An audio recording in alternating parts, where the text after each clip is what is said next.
All right, people, so look, it's one of those things that a lot of people ask me, how do you gain respect? In almost any area of life. A lot of the times people try to go about it in the direct route, meaning they try to gain respect through actions. They try to gain respect through trying to fix an external problem without really realizing that you have to focus on one thing that will automatically cascade into respect from other people. It's what religious people who genuinely practice their religion, it's what inspires people to respect them. It's what spiritual people practice that inspires them to respect them. It's the quality that highly successful people have that inspires respect. It's the quality that if you actually do the opposite, you could do 1,000 good deeds. But if you show this, people will say, you know what, this person is pathetic. They don't deserve my respect. And what is that? Well, it's very simple. It's controlling your emotions. The people who emit an energy that causes people to disrespect them are people who just don't know how to control their emotions. They don't rely on themselves, and as a result, they sell themselves short to other people. For example, an example is a crackhead. You have this person who works at a job, perfectly perfect, they make money, but now they're a crack addict, and now they need crack. Now they don't have money anymore. They wasted everything on crack. Now they have $5 left, but the crack costs $10. How are they going to get that money? What will happen is that this person will all of a sudden do things to sell themselves short. They'll lower their value because they can't control how they feel. So they're so desperate for that hit that they lower their value. And you'll see it in their face. They'll be desperate. They'll talk quick. They're more reactive. If you say no, they'll react more. They lose the ability to control themselves. And from the outside, it just looks pathetic. That's an extreme version. In a normal way, we all do that, but not at that extreme. And those fluctuations, those moments, for example, when you're in a relationship that they start to disrespect you, it's because you can't control your emotions. And so you start to sell yourself short and solely rely on them in order to make yourself feel better. You learn how to self-regulate your emotions, and I could promise you, people will automatically respect you, and you'll raise the buying price for yourself. You'll expect more from people. So we're gonna talk about how to do that today in this video, okay?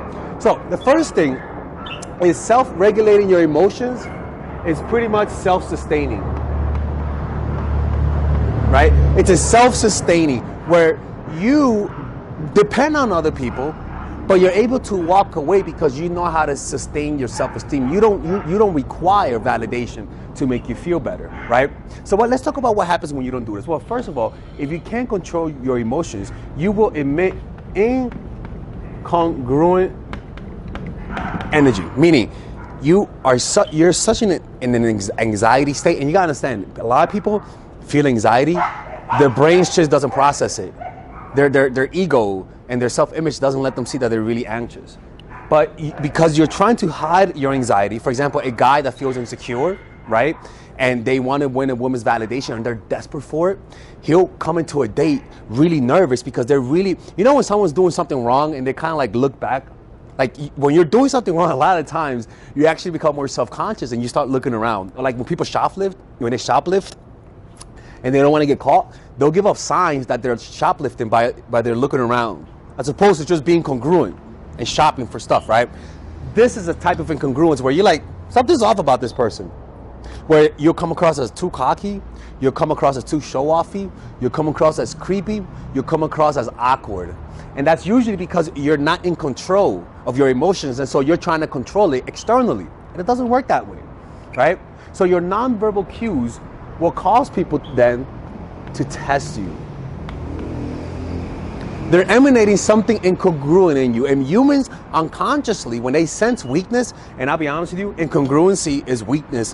When they sense weakness, people probe at it like students at a new assistant teacher. So they'll test you to see whether or not you really are as confident as you're coming across, right? And the next thing that happens is that you will accept BS and lies because you can't what? Control your emotions. When you are in a desperate state, you feel you can't stand feeling how you're feeling, so you'll do anything for it. That's the important thing about controlling your emotions. You can't get to the point that you have to suppress your emotions through drugs and alcohol, because what that'll happen, you'll start to disrespect yourself, and it'll start to show in your other actions, and it'll cause people to disrespect you, right?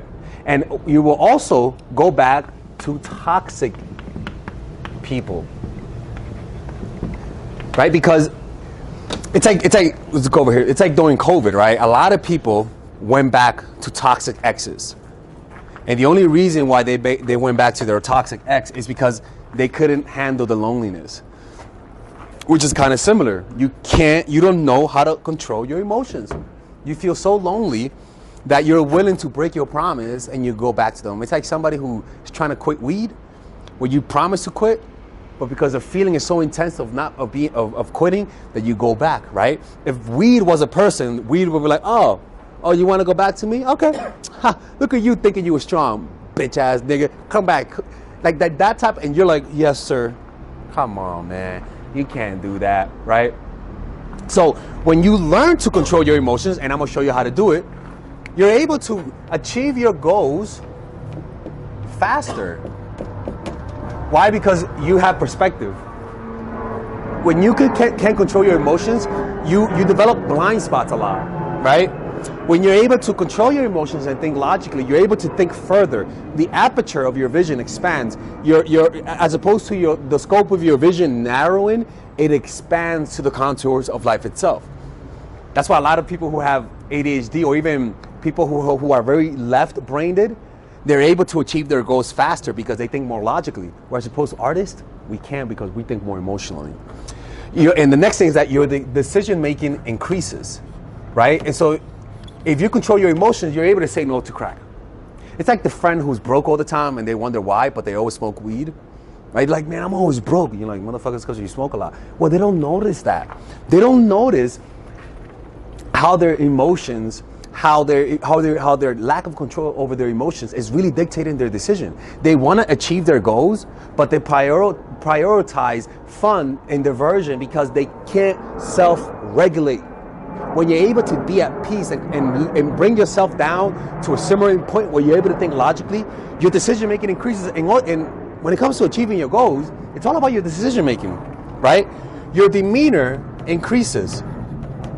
And so this creates an intimidating aura. People who control their emotions have it like an intimidating presence to them, right? They're able to project whatever they want to project.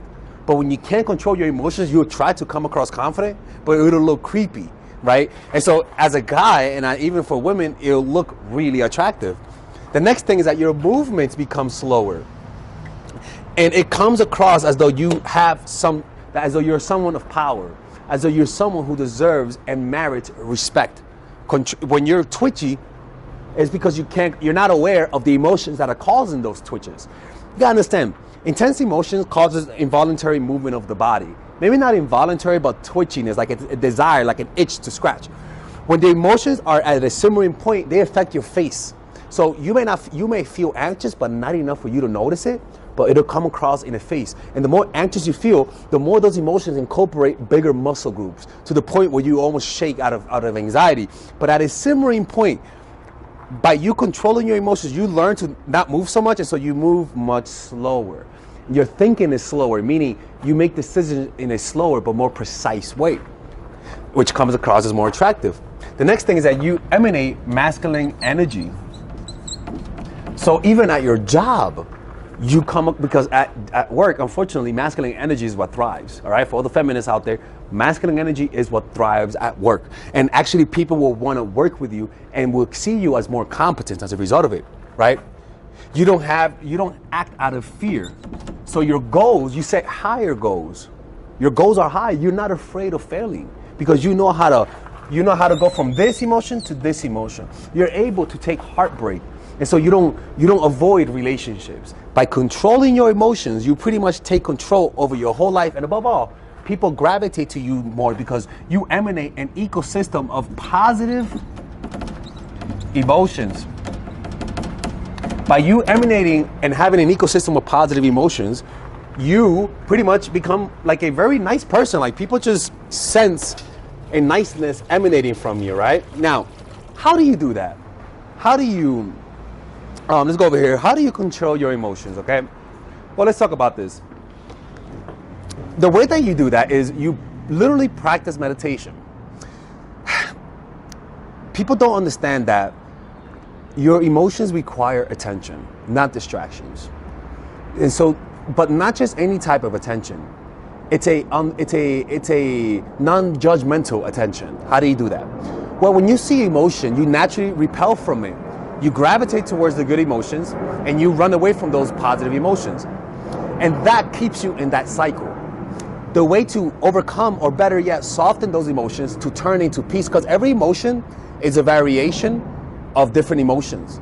But what we want to be able to do is to remove resistance so that that emotion turns into peace. Similar to colors, remove chroma and it becomes black and white, or one of the two. So you remove that chroma by learning to observe your emotions in a non-judgmental way. Well, how do you do that? Because things happen and you judge it. Well, the way that what judges things is your thoughts. I like this, I don't like this, right? And so the way to remove that thought is by bringing awareness to your sensation. Bring awareness to sensation. Feel the body, feel the hand, feel the nose, feel breathing. And by you doing that, you literally strip away energy from your mind to react to sensation. What you want to be able to do is feel sensation and stay there, because the reaction is of the mind. Feeling sensation is all in the body. So just keep awareness in the body and notice the subtle sensations that's happening. And as you're feeling whatever emotion you're feeling, just stay there and keep feeling more sensations with more intensity. And what this allows is, this allows your emotions and those negative emotions to burn away. By you reacting to it, saying, I like this, or I don't like this feeling, you're adding more wood to that fire. Let that fire burn out. It might take a while, but you'll see benefits pretty quickly. So you practice this by literally practicing meditation. 5 minutes, 10 minutes a day. Sit your butt down and just observe this area of the nose and notice whatever is happening over there. And this will, over time, it will literally lower the activity of the amygdala, which is the place where you feel those uncontrollable emotions, and literally increase the gray matter in your frontal cortex so that you're able to think more logically and able to make better decisions. It literally does this. Controlling your emotions increases your rational thinking and decreases your emotional thinking. And this will naturally increase your ability to control your emotions. That's one thing. The next thing is to not isolate. Be around people. Literally being around people or around animals, like having a pet, will literally allow you to control your emotions better. It's all about having different sources of happiness, right? Like and honestly, I find this to be the most powerful one, being around people. Like me, I teach art classes here, I do YouTube, but I bring people here because I know that I cannot be alone. It's very important for humans to be around people. And too many people are just too isolated. So that means either having friends, working with people, even having a therapist, or even going to AA. The point is you have to interact with people. If you don't, it's a lot harder to control your emotions. And the last thing is having goals that you set and are working towards on a daily basis. Those things boost up how you feel about yourself. May not be as much as meditation, but if you do everything together, it will boost it up. Have something that you want to achieve, think about it every day, and that will give your days purpose. It'll give you purpose. It'll give your days more meaning, right? And I'm trying to think of one more. Another one is have a physical activity. For me, it's playing basketball and doing yoga every now and then. But those things release endorphins and naturally make you happier over time, especially if you're practicing, especially if you're doing it with other people, okay? So with that being said, don't forget, man, like this will literally, if you learn how to deal with your anxieties and controlling your emotions, literally your demeanor will change. You'll respect yourself more, you'll love yourself more, you'll be able to focus better, and it has like a cascading effect on everything that you do. And people will say, are you watching Professor Alex? Because I think you are. All right? Anyways, let me know if you guys enjoyed this video. And this is for the guys. If you guys are watching this and you're a dude, check out my channel, The Professor Alex. It's a channel. This is what this video is going to right now, but this is for guys because some guys don't know about this. Check it out. It's a self-help type of channel where I talk about spirituality and personal development. You can click on the description down below where it says subscribe to Professor Alex, and I'll see you guys there. Take care.